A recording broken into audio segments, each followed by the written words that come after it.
Hi y'all, this is So Blessed. Welcome to the Blessed Place. How y'all doing? Now y'all know there is a lot of hoopla. I mean, hoopla is an understatement about what's going on with LeBron James. Now those of you who are not sports fans and you're not in the know, you're under a rock somewhere, LeBron James is a basketball player. He's a superstar basketball player.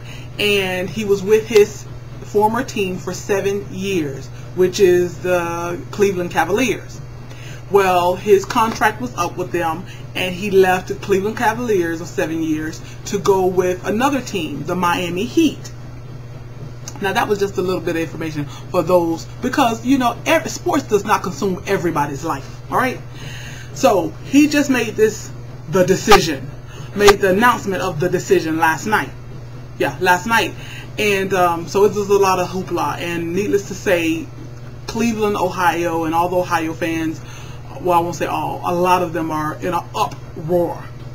Okay, well, this video, although I may start it out talking about LeBron James and the decision, is not exactly about LeBron James and the decision, because I could care one iota, or should I say I could not care, not even one iota, where LeBron James plays, except for the fact that my husband, we have a little rivalry in the house. I'm an Orlando Magic fan, and my husband is a Miami Heat fan. The only thing I care about LeBron coming to Ohio, or coming to the Heat fan, is because now my husband has delusions of grandeur, and he thinks that they have the upper hand on the Orlando Magic. Okay, enough about that.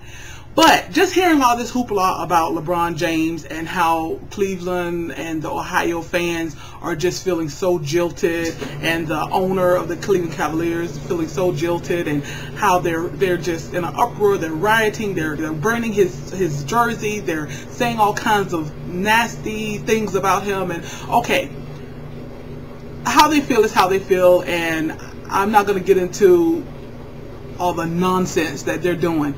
But what I do want to talk about is how I relate that to relationships. Okay, now y'all know I'm going to relate this to relationships, because I relate basically everything that happens. I relate it to a spiritual and a natural when it comes to God, and I also relate things to relationship in the natural.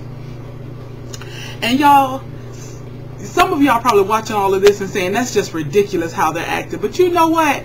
This is how jilted lovers act.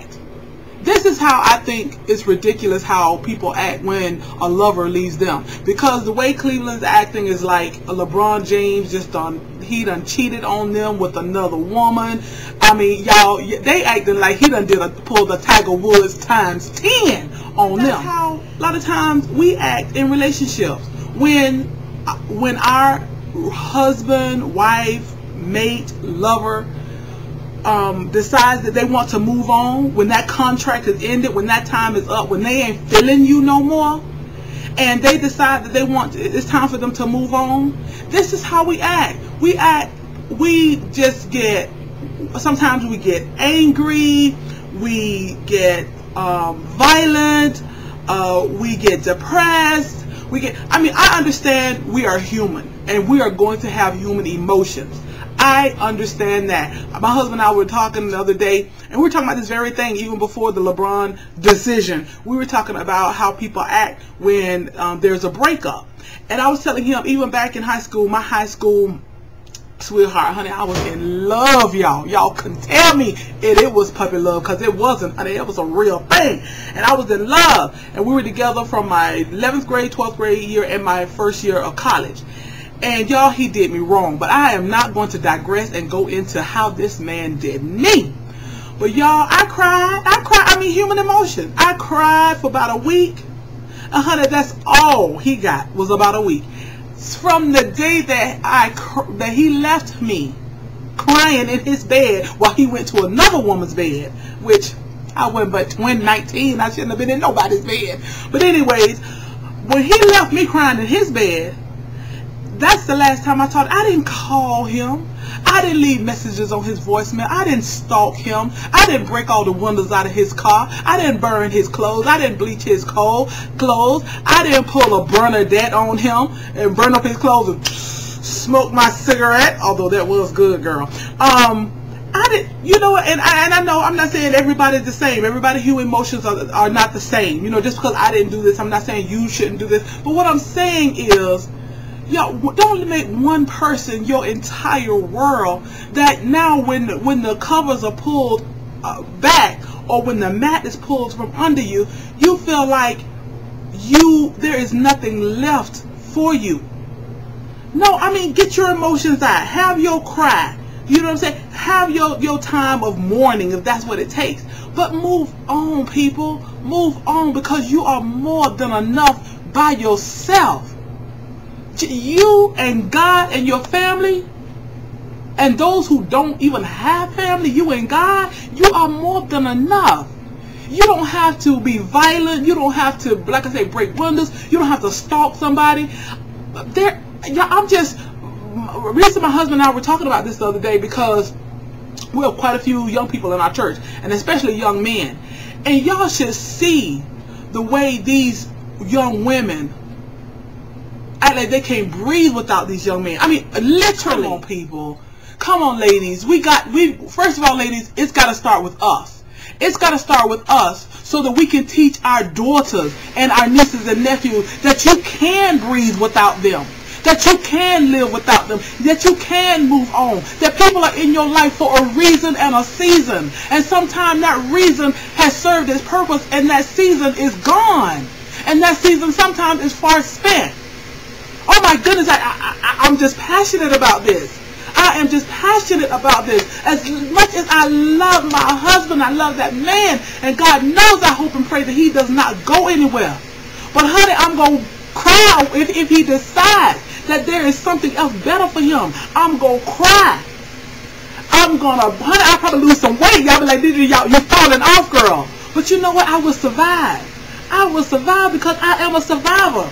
Because greater is he that is in me than he that is in the world. And me and God together, we can do this. Oh my goodness.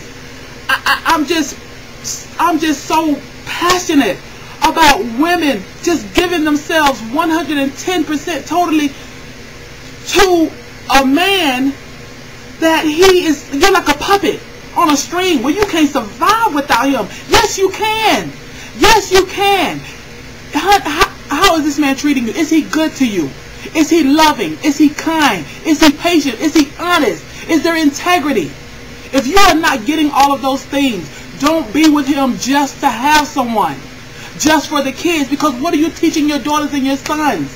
What are you teaching? Come on, ladies, we got to teach our daughters better. We got to teach our daughters better. Do you see how these 15, 16, and 17-year-olds acting? They're killing themselves because somebody doesn't want them, because somebody broke up with them. Oh my goodness. Okay. Woosah. Deidre, calm down. Okay. See, people are in a riot over LeBron James and The Decision. But no, that just made me think about, that just put me in a riot over how we react in relationships during breakups. Your breakup may be for your good. I'm telling you, your breakup may be for your good. You don't know what God is keeping you from, saving you from, and saving you for. He may be keeping you from disease. He may be keeping you from AIDS. He may be keeping you from unwanted pregnancy. He may be keeping you from further heartbreak. He may be saving you for the man that he has for you. He may be saving you for the woman that he has for you. So, come on, get over it. Get over it. He does not want you. She does not want you. He or she has moved on. Let it go. Fortify yourself. Gird up your loins. I don't mean to seem so hard about it. I have to experience heartbreak.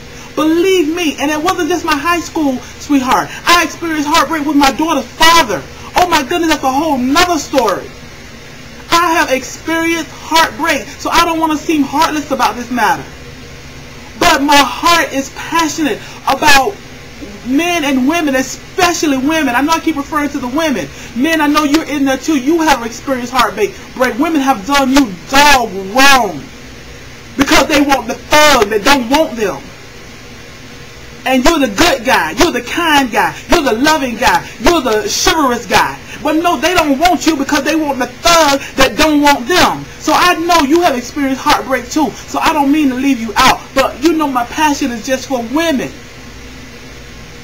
Come on, ladies. Come on, let's get it together. If for no other reason than to teach our babies, to teach our girls, that they are more than enough, that they are awesome, that they don't have to run behind a man, that they hold the power. Women, we hold the power if only we knew how to use it. Oh my goodness. Okay, I'm going to cut this off. I'm going to cut this off now because I'm probably beyond my 10 minutes and I hope not, so I don't have to edit this. But, okay, y'all, I'm only this passionate because I love y'all. I love y'all. And I thank you for being a part of the Blessed Place. And I hope this has blessed someone. And I hope it didn't piss anybody off. But if it did, just say ouch. And let's get it together. All right, y'all be blessed.